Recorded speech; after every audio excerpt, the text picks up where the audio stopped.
of peace, save lives, put your weapons down. Shabbat, shalom to Jew and Gentile. Get a pen and paper and learn for free at King David Ministry.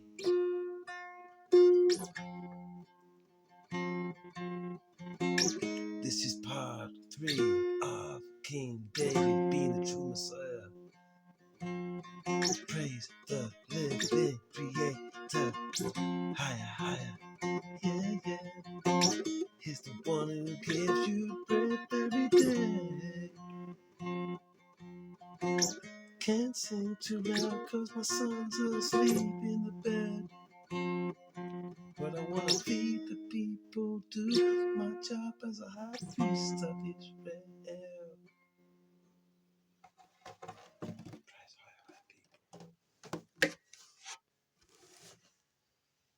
Do show for blast for the widow, the needy, the outcast, the stranger, the homeless, those suffering injustices.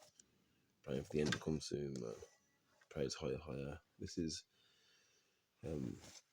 protection for the ones in need, man, which I will consistently call out to the living creator, because I am the anointed one, okay? This is for destruction to the wicked and protection for the ones in need, man. Jew and Gentile, we have to come together, okay? We're all in this together, man.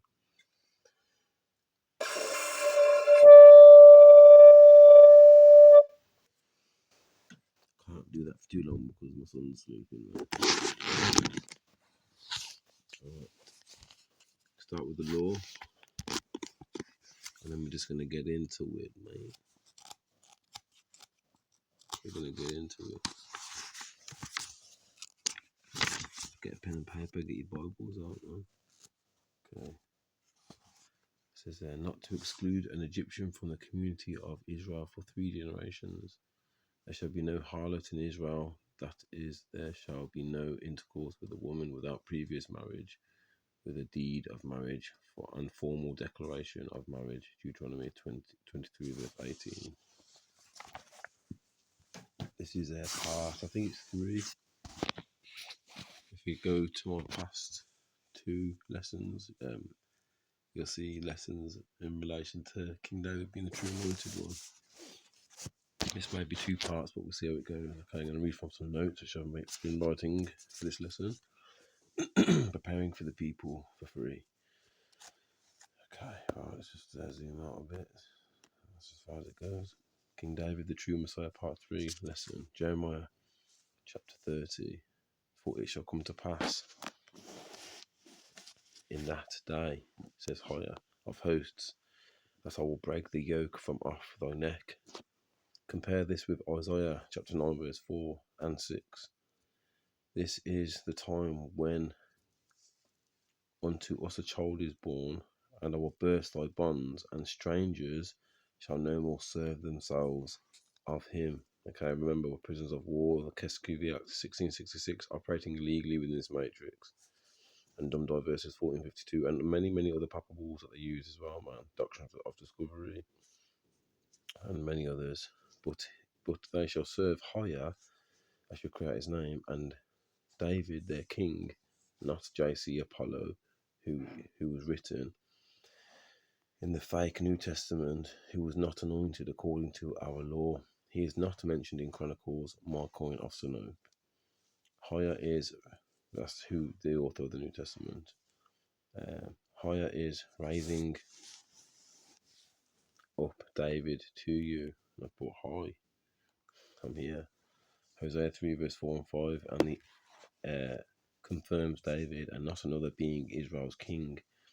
For he says, for the children of Israel, that's the Afro-Asiatics, will abide many days without a king, and without a prince, and without a sacrifice, and without an image, and without an ephod, and a cherubim, as it is now the case for the Afro-Asiatics, and in the confusion of face. It says, afterwards shall the children return and seek higher, their creator, and David, their king, whom their king, in brackets is that I've put, who Jeremiah has just said higher would rise up to them, and shall fear higher, and his goodness in the latter days and the end times that we're living in now.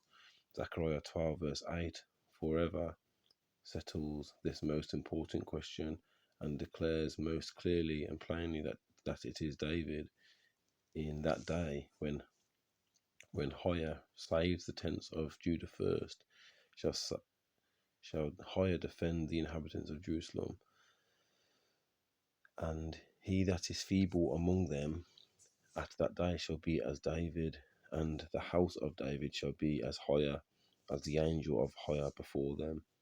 What then must David, their king, prophet, priest, and Messiah be? Psalms 16 verses 9 to 10 take in connection with the 18th chapter and 89th chapter. 19th to 38th verses throw all the necessary light required upon this most important question. The Psalm chapter 16 verses 9 and 10 verses read thus: Therefore my heart is glad, and my glory rejoices. My flesh shall rest in hope, for thou wilt not leave my soul in hell, neither will thou suffer thy Holy One to your Holy One. See verses 19 and 20 of Psalms 89.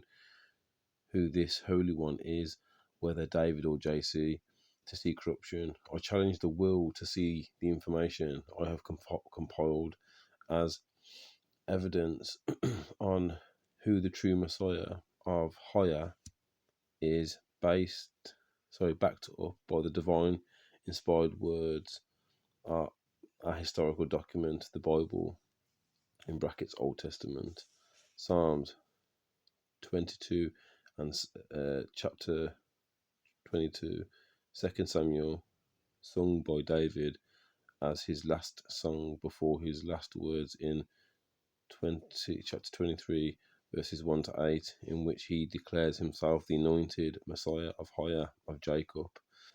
David begins this psalm by addressing Hire. I will love thee, O Hire, my strength. Hire is my rock and my fortress and my deliverer, my power, my strength, in whom I trust, my buckler and the horn of my salvation, and my high tower. I will call upon Hire, who is worthy to be saved. So shall he save me from my enemies. The sorrows of death compassed me, and the floods of ungodly men made me afraid. The sorrows of hell, the grave, compassed me about. The snares of death prevented me. Here we see David, after addressing Hire and calling upon him in the first 3 verses, then in two last described his state in the grave, compassed by sorrows and snares of death, and then immediately in the next verses shows that in his distress he cried unto Hire, and he heard the voice of Hire out of his temple. He then shows immediately the manner in which he will come at his reincarnation, and this he speaks of himself in the first person and not of anyone else in the second person. Please mark this. In my distress I called upon Hire and cried unto my Creator. He heard my voice out of his temple, and my cry came before him, even unto his ears. Now for the manner and circumstances that will attend David's reincarnation and coming as follows. Then the earth shook and trembled, the foundation also of the hills moved and were shaken, because he, Hire, was wrath, angry. There went up smoke. This is dragon time. There went up smoke out of his nostrils, and fire out of his mouth devoured the coals were kindled by it. He bowed the heavens and came down, and darkness was under his feet. Now, unpreposed and unprejudiced person can see that David is here speaking of Hire and not JC. So what follows? He bowed the heavens, and he came down, and darkness was under his feet. and he rode upon a cherub, and did fly. Yea, he rode upon the wings of the wind, and he made darkness his secret place. His pavilion round about him were dark waters and thick clouds of the skies. At this brightness that was before him was thick clouds, past hailstones and coals of fire. Higher also thundered in the heavens, and the highest gave his voice. Hailstones and coals of fire, yea, he sent out arrows and scattered them, and he shot out lightnings and discomfited them. Then the channels of the waters were seen, and the foundations of the earth were discovered at your rebuke, O higher, at the blast of the breath of thy nostrils. Now it will be admitted by all hands that David has been speaking thus far of higher in the second person, but now in the next verse he speaks of himself in the first person, and not JC or of any other in the second person. Verse 16, he set from above, he took me and drew me out of many waters. 17, he delivered me from my strong enemy, and from them that hated me, for they were too strong for me. 18, they prevented me in the day of my calamity, but higher was my stay. 19, he brought me forth into a large place. He delivered me because he delighted in me. 20, for all his judgments were before me, and I did not put any of his statutes from me. Next page. Got quite a few notes which I wrote. 23, verse 23, I was also upright before him, and I kept myself from my iniquity.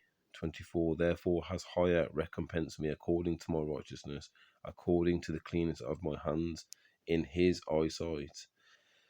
Now I want you to particularly understand that David in the last 9 verses is speaking of himself in the first person, and not JC nor anyone else in the second person.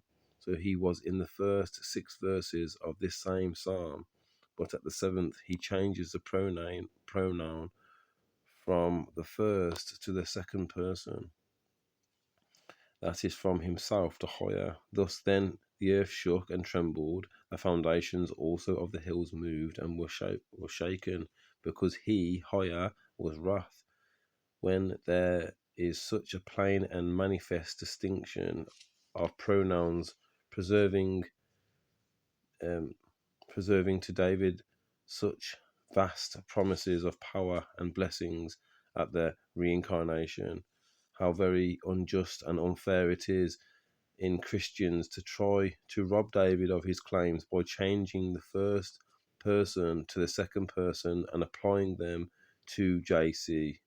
For we are assured by higher through his prophet Jeremiah, chapter 30, verse 9, that Israel, the Afro-Asiatics, shall serve higher and David, their king, whom I will raise up unto them. And that's why they have the Operation Cointopper, Prevention of Black Messiah.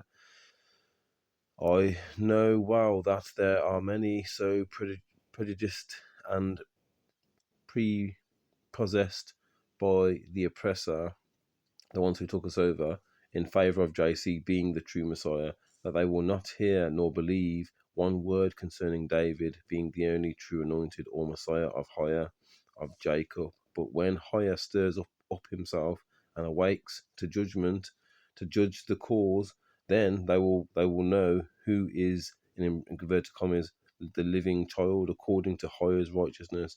Let such read the last 4 I think it says, last 4 verses of the 35th Psalm.